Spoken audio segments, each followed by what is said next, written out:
സമുറായികളുടെ നാട്ടിൽ കാൽപന്ത് കളി വളർത്തിയതിനു മുന്നിൽ ഒരു അനിമേ സീരീസ് ഉണ്ടെന്ന് പറഞ്ഞാൽ വിശ്വസിക്കുമോ?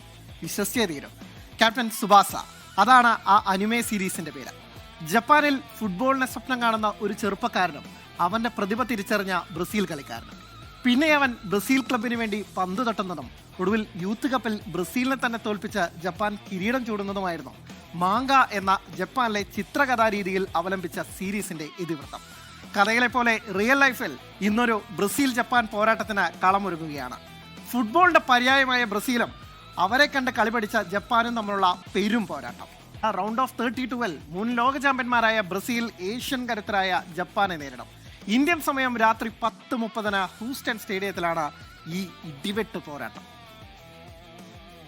ഫുട്ബോളിന്റെ കനകസിംഹാസനം തേടിയുള്ള കാനറികളുടെ പടയോട്ടത്തിന് മുന്നിൽ ഇന്ന് ഏഷ്യൻ കരുത്തിന്റെ വൻമതിൽ.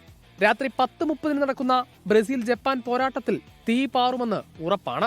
ആദ്യ മത്സരത്തിലെ സമനിലയ്ക്ക് ശേഷം ഹെയ്തിയെയും സ്കോട്ട്ലൻഡിനെയും തകർത്ത ഗ്രൂപ്പ് സി ചാമ്പ്യന്മാരായാണ് ബ്രസീലിന്റെ വരവ്. വിനീഷ്യസ് ജൂനിയറിന്റെ തീപ്പൊരി ഫോമും സൂപ്പർ താരം നെയ്മാറുടെ തിരിച്ചുവരവുമാണ് ബ്രസീൽ ടീമിന്റെ കരുത്ത്. മധ്യനിര ഒത്തിണക്കം കണ്ടെത്തിയതും മത്തയോസ് കൂനിയയുടെ ഫിനിഷിംഗ് മികവും കോച്ച് കാർലോ ആഞ്ചലോട്ടിക്ക് ആശ്വാസം നൽകും. പരുക്കേറ്റ സൂപ്പർ താരം റഫീഞ്ഞയുടെ അഭാവം ബ്രസീൽ ക്യാമ്പിൽ ആശങ്കയുണ്ടാക്കുന്നുണ്ട്. വമ്പന്മാരെ അട്ടിമറിക്കാൻ കെൽപ്പുള്ള കളിശൈലിയുമായാണ് ജപ്പാന്റെ വരവ്. ഗ്രൂപ്പ് ഘട്ടത്തിൽ കളിച്ച 3 മത്സരങ്ങളിൽ നിന്ന് 1 ജയവും 2 സമനിലയുമടക്കം 5 പോയിന്റോടെ 2ാം സ്ഥാനക്കാരായാണ് ജപ്പാൻ നോക്കൌട്ടിൽ ഇടം പിടിച്ചത്. അവസാന മത്സരത്തിൽ ടുണീഷ്യയെ എതിരില്ലാത്ത 4 ഗോളുകൾക്ക് തകർത്തുവിട്ടതിന്റെ ആത്മവിശ്വാസം ജപ്പാനൊപ്പമുണ്ട്. പ്രതിരോധത്തിലും പ്രത്യാക്രമണത്തിലും ഒരുപോലെ മികവ് പുലർത്തുന്ന ജപ്പാന്റെ വേഗ ഫുട്ബോളിനെ ആഞ്ചലോട്ടി എങ്ങനെ പൂട്ടുമെന്നാണ് ഫുട്ബോൾ ലോകം ഉറ്റുനോക്കുന്നത്.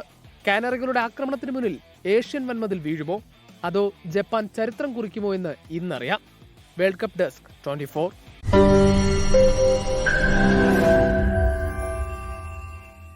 ലോകത്തെവിടെയായാലും ഏത് സമയത്തും 24 വാർത്തകളും ഓഗ്മെന്റഡ് റിയാലിറ്റി പാക്കേജുകളും എക്സ്പ്ലെയിനറുകളും വിശദമായി കാണാൻ ഞങ്ങളുടെ യൂട്യൂബ് ചാനൽ നിങ്ങൾക്ക് സബ്സ്ക്രൈബ് ചെയ്യാം.